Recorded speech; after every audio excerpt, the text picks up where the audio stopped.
Friends, आज हम बात करेंगे एक बहुत ही इंपॉर्टेंट न्यूज़ जो डीएसएसबी की तरफ से आई है। जो वैकेंसीज बहुत लंबे समय से लटकी हुई थी, वो वैकेंसीज अब आ गई हैं। आज है 12 तारीख और आज डीएसएसबी ने सारी वैकेंसीज का नोटिस जारी कर दिया है। तो इस पे हम करते हैं डिटेल बात, कौन कौन इसमें एलिजिबल है, क्या क्या हमारी क्वालिफ़िकेशन होनी चाहिए, क्या इसमें फ़ीस लगेगी, क्या एज रिलैक्सेशन है, कैसे हम इसको अप्लाई कर पाएंगे और कैसे हम इसको अप्लाई करें ताकि हमसे गलती ना हो और फॉर्म रिजेक्ट ना हो। तो इन सब पे बात करेंगे।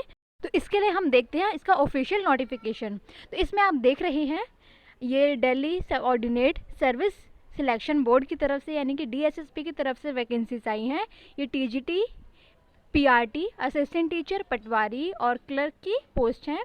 ये लगभग 7,000 पोस्ट निकली हैं जिसके लिए आप अप्लाई कर पाएंगे। ओपनिंग डेट दी गई है 25 तारीख, 5वां महीना यानी कि मई से स्टार्टिंग हो जाएगी और 24 जून इसकी लास्ट डेट है। तो इससे पहले आप अप्लाई कर दीजिएगा ताकि बाद में फॉर्म अप्लाई करने में कोई प्रॉब्लम ना हो। तो अब देखते हैं वैकेंसी का एडवर्टीज़मेंट नोटिस क्या है। सबसे पहले यहाँ पे उन लोगों ने नोटिस दिया है कि जो अप्लाई कर रहे हैं वो ओनली ऑनलाइन अप्लाई करें, कोई अदर मोड से अप्लाई ना करें, वो रिजेक्ट हो जाएगा।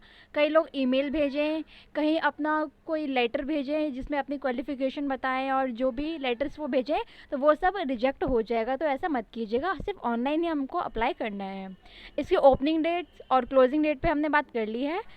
तो सबसे पहले देखते हैं यहाँ कौन कौन सी वैकेंसीज आई हैं। तो ये है टीजीटी हिंदी फीमेल के लिए, जिसके लिए कुल 551 पद निकाले गए हैं। टीजीटी हिंदी मेल के लिए ये है 556 पोस्ट। टीजीटी नेचुरल साइंस के लिए है 1040 post. TGT natural science female के लिए है 824 पोस्ट। टीजीटी मैथ्स फीमेल के लिए है यहाँ पे 52 पोस्ट और टीजीटी मैथ्स मेल के लिए 40 पोस्ट दी गई है। टीजीटी सोशल साइंस मेल के लिए है 469 और टीजीटी सोशल साइंस फीमेल के लिए है 19 पोस्ट। और ऐसे ही आप देख सकते हैं बंगाली टीजीटी के लिए और असिस्टेंट टीचर के लिए यहाँ निकली है 434 पोस्ट। और नर्सरी के लिए फिर एलडीसी, फिर computer counsellor, head clerk, assistant teacher और पटवारी। तो ये सारी पोस्ट डीएसएसबी की निकली है। तो इसके लिए आप अप्लाई कर पाएंगे। इस पर आप डिटेल बात करते हैं। नाउ इम्पॉर्टेंट थिंग इज़ कि आपको अप्लाई कैसे करना है। The detail of the qualification, age limit, fee etcetera are available on the website आपके सामने dssb.delhi.gov.in या करंट वैकेंसीज या Delhi subordinate service selection board, ये वेबसाइट है जिस पे आप ऑफिशियल नोटिफिकेशन चेक कर सकते हैं। The candidate must apply online दो द वेबसाइट दी गई है। तो यहाँ से आप ऑफिशियल नोटिफिकेशन चेक कर सकते हैं। आपको लास्ट दिया गया है 24 तारीख के 11:59 तक आपको अप्लाई करने का टाइम मिला हुआ है। तो इतना लेट मत कीजिएगा, जल्दी ही अप्लाई कीजिएगा। लास्ट में इसमें थोड़ा डीएसएसबी की साइड में प्रॉब्लम आने लगती है तो इसको जल्दी कीजिएगा। एप्लीकेशन रिसीव्ड दो any other mode would not be accepted by similarly rejected.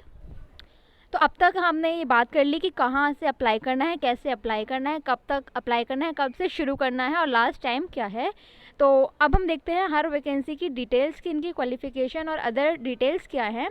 सबसे पहले अगर टीजीटी हिंदी फीमेल की बात करें तो वैकेंसीज़ हैं ये है 551 पोस्ट के लिए। अब देखते हैं कुछ एजुकेशनल क्वालिफ़िकेशन इसमें क्या मांगी गई है।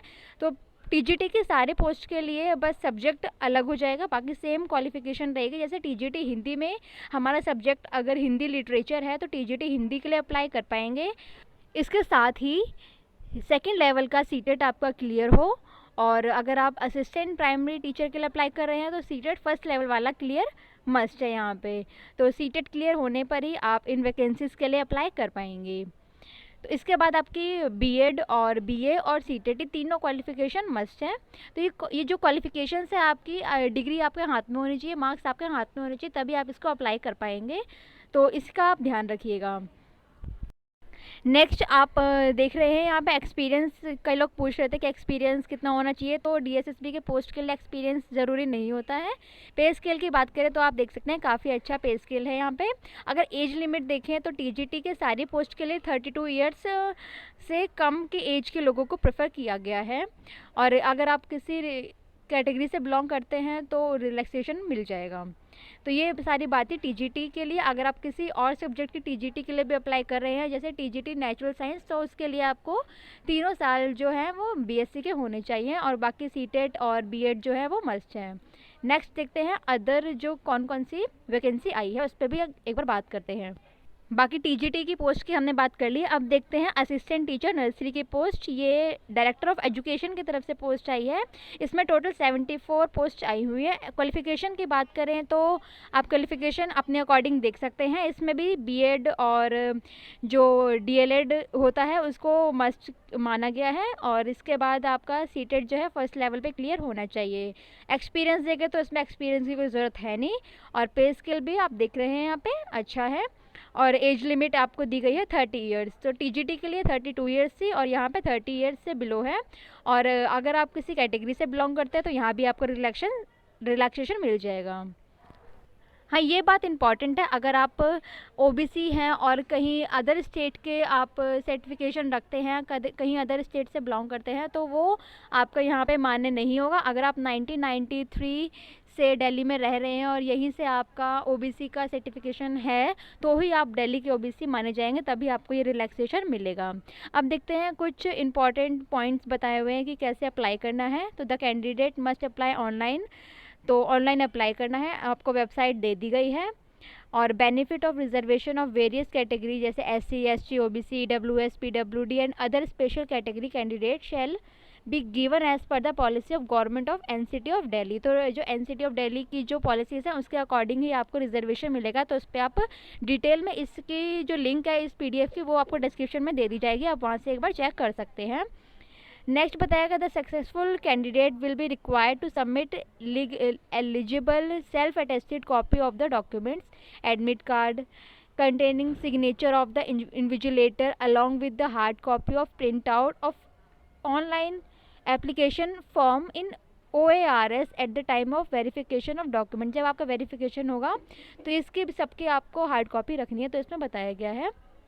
तो इसके बाद आपको अपना आधार कार्ड और जो भी गवर्नमेंट आईडी है वो अपने पास रखनी है, और ये आपके पास होनी चाहिए।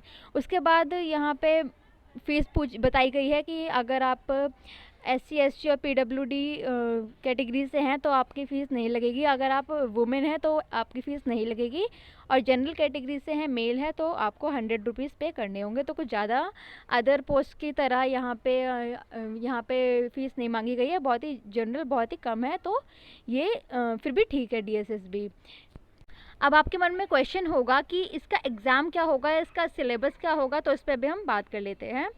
तो अगर आप टीजीटी के लिए अप्लाई कर रहे हैं, असिस्टेंट टीचर के लिए अप्लाई कर रहे हैं, तो ये जो एग्ज़ाम है ये 2 सेक्शन में होंगे, section A and section B. Section A 100 marks का और सेक्शन बी भी 100 मार्क्स का होगा। सेक्शन ए में आपके 20 मार्क्स के 5 पार्ट्स हैं, जिसमें आपको मैथ, रीजनिंग, हिंदी, इंग्लिश जो, और इसके अलावा अपनी जीके, तो ये 5 जो पोर्शन है ये पूछे जाएंगे। जनरल अवेयरनेस में आप देख सकते हैं history, polity, constitution, sports and art, culture, geography, economics, everyday science, scientific research, national international organisation, institute, तो ये सब इनके बारे में जो जीके होती है नॉर्मली, वो यहाँ पे 20 मार्क्स की पूछी जाएगी। नेक्स्ट है यहाँ पे जो रीजनिंग से आपको जो visual memory, discrimination, observation, relationship, concept, analysis, arithmetic, reasoning, verbal, figure, classification, arithmetic, number series, तो ये सब जो रीजनिंग का मेनली बेसिकली पार्ट होता है वो यहाँ पे पूछा जाएगा। नेक्स्ट 20 मार्क्स का पूछी जाएगी मैथ। तो इसमें आप देख सकते हैं LCM, HCF, fraction, ratio, proportion, percentage, average, profit and loss, discount, simple, compound interest, mensuration, time and work, time and distance, time and graph, तो ये सब मैथ्स में पूछा जाएगा। ये 20 मार्क्स की पूरी मैथ है। नेक्स्ट यहाँ पे हिंदी लैंग्वेज है, तो वोकैब, ग्रामर, सेंटेंस, सिनोनियम, एंटोनियम, ये सब पूछे जाएंगे, जो ग्रामर का बेसिकली पार्ट है। नेक्स्ट 5th जो पार्ट है ये 20 मार्क्स का है, इंग्लिश ग्रामर का, जिसमें आपको सेम वोकैब, इंग्लिश ग्रामर और सेंटेंस, स्ट्रक्चर, सिनोनियम, एंटोनियम, ये सब इंग्लिश ग्रामर से पूछा जाएगा। तो ये पाँचों के 20 मार्क्स के पूरे 100 हो जाता है, तो ये पूरा 100 मार्क्स का अपना सेक्शन ए कंप्लीट हो जाता है। इसके लिए आपको मिनिमम 40% लाना ज़रूरी है, लेकिन केवल 40% लाने से सिलेक्शन नहीं होगा, यहाँ पे एक अच्छा स्कोर करना होगा। ये हमने बात की सेक्शन ए की, और अब बात करते हैं सेक्शन बी पे। जो सेक्शन बी है, ये अपना जो हमारा मेन सब्जेक्ट है उस पे क्वेश्चन पूछे जाएंगे। ये 100 मार्क्स के होंगे। और जैसे अगर टीजीटी हिंदी अगर आप अप्लाई कर रहे हैं तो इसके लिए आपको सेक्शन बी में हिंदी लिटरेचर के ग्रामर के क्वेश्चन होंगे, साथ में ही बीएड के मेथडोलॉजी, चाइल्ड साइकोलॉजी और शिक्षा मनोविज्ञान, इन सब के क्वेश्चन इसमें पूछे जाएंगे।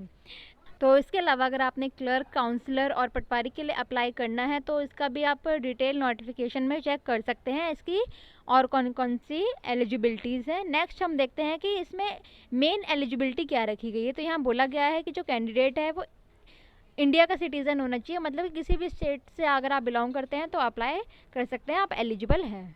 नेक्स्ट, अगर आपको एज रिलैक्सेशन से रिलेटेड डाउट है तो अब वो क्लियर हो जाएगा। अगर आप SC/ST कैटेगरी से बिलोंग करते हैं तो आपको जो है 5 ईयर का जो है एज रिलैक्सेशन दिया जाएगा।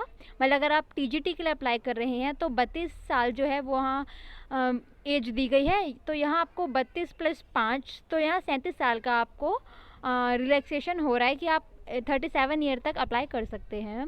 अगर आप OBC से बिलोंग करते हैं और TGT के लिए अप्लाई कर रहे हैं तो 3 साल के लिए। अगर आप असिस्टेंट टीचर के लिए अप्लाई कर रहे हैं तो आपको 30 ईयर्स पे 3 साल का रिलैक्सेशन मिल जाएगा। नेक्स्ट, PWD के लिए 10 ईयर्स का रिलैक्सेशन है। और PWD और SC और ST मतलब दोनों अगर आप हैं तो 15 साल का, और अगर PWD कैटेगरी में आते हैं और OBC हैं तो आपको 13 साल का यहाँ पर रिलैक्सेशन दिया गया है। तो अब हमने अभी तक बात कर ली है फॉर्म फिलिंग डेट की। इसका एग्ज़ाम फ़ी क्या है उस पर भी बात कर ली है। एग्ज़ाम सेंटर आप कहीं से भी अप्लाई करें, लेकिन दिल्ली में ही इसका एग्ज़ाम होगा, तो दिल्ली NCR तक भी आपको इसका सेंटर मिल सकता है। एग्ज़ाम टाइप जो है इसका कंप्यूटर बेस है, क्योंकि MCQ होंगे और ऑनलाइन इसका एग्ज़ाम होता है। TCS इसको कंडक्ट करता है। और अगर आप आउटसाइड कैंडिडेट हैं तो भी आप अप्लाई कर पाएंगे। ये ऑल ओवर इंडिया की जॉब है और इसमें आपको सीटेट जो है वो होना ही चाहिए, लेकिन अगर आपका स्टेट टेट है वो वैलिड यहाँ पे नहीं होगा। जैसे PTET, UP टेट ये सब यहाँ वैलिड नहीं होगा। यहाँ सीटेट आपका होना ज़रूरी है। और बीएड, अगर आप ये सोच रहे हैं कि बीएड आपने की हुई है और प्राइमरी के लिए अप्लाई कर पाएंगे, तो ऐसा बिल्कुल नहीं है। आप बीएड करने के बाद प्राइमरी लेवल के लिए यहाँ पे अप्लाई नहीं कर पाएंगे। तो ये अभी, इसके अलावा अगर हम बात करें कि इसका जो मीडियम है एग्ज़ाम का वो हिंदी और इंग्लिश दोनों होगा। बस लैंग्वेज को छोड़कर ये आप कहीं से भी आप जो अगर लैंग्वेज चेंज करके उसको मोड चेंज करके देना चाहते हैं तो चेंज कर सकते हैं। यहाँ में नंबर ऑफ़ क्वेश्चंस टोटल 200 हैं और जो टाइम आपको मिला है वो 2 आवर्स है। मतलब अगर हम टोटल अगर लगाएं तो 120 मिनट्स आपके पास है, तो हर एक क्वेश्चन के लिए आपको लगभग 36 सेकंड आपको देना है। यहाँ पर नेगेटिव मार्किंग बिल्कुल होती है 0.25% की, मतलब कि अगर आप 4 क्वेश्चन गलत कर देते हैं तो आपका 1 राइट क्वेश्चन बिल्कुल वेस्ट हो जाएगा। इंटरव्यू नहीं होता है, सिंगल एग्ज़ाम है। क्वालिफ़िकेशन जो है यहाँ पे 40% ईच सेक्शन के लिए होनी चाहिए, लेकिन उसके लिए जो 40% से काम नहीं चलेगा। आपको उसके लिए ज़्यादा अच्छा जो मेरिट में आने के लिए अपने एग्ज़ाम में मार्क्स लाने पड़ेंगे। नेक्स्ट, सैलरी की बात करें तो PRT की 50K से ही शुरू होती है, तो काफ़ी अच्छी है। शुरुआती इतनी अच्छी है, बाद में तो इसकी और सैलरी बढ़ती जाती है। कंपटीशन की अगर बात करें तो कंपटीशन तो बहुत ज़्यादा है, क्योंकि ऑल ओवर इंडिया से लोग इसको अप्लाई कर रहे हैं। लेकिन अगर हम बेसिकली देखें तो जो हमारा जो मेन कंपटीशन होता है बहुत ही कम लोगों के बीच में होता है, तो इसको बिल्कुल भी पैनिक होने की ज़रूरत नहीं है। यहाँ पे अगर आप बहुत ही अच्छे से पढ़ाई कर रहे हैं तो बिल्कुल इसको क्लियर कर पाएंगे। तो ये हमारी टोटल वीडियो थी जिस पे हमने आपको पूरी इन्फॉर्मेशन दी। अगर आपको कोई भी इसके अलावा डाउट है तो प्लीज़ कमेंट करके पूछिएगा। तो यहाँ ये हमारा नोटिफिकेशन कंप्लीट होता है। अगर इसके अलावा अगर आपको कुछ क्वेरी हो, अगर कुछ पूछना हो इससे रिलेटेड, तो आप कमेंट करके पूछ सकते हैं। उसको बताने की हम पूरी कोशिश करेंगे। अगर आप DSSB की तैयारी एक्चुअल में कर रहे हैं तो हम आपको कई सारे जो नोट्स हैं वो प्रोवाइड करवाते हैं, तो आप हमारे वीडियो के डिस्क्रिप्शन से हमारे चैनल पर जाके उन प्लेलिस्ट को देख सकते हैं और अपनी तैयारी को और मजबूत कर सकते हैं। तो मिलते हैं नेक्स्ट वीडियो में ऐसे ही एक इम्पॉर्टेंट वीडियो के साथ। और अब हम कर रहे हैं चाइल्ड साइकोलॉजी, तो अगर आप उससे जुड़ना चाहते हैं तो प्लीज़ उसको ज़रूर देखिए। धन्यवाद।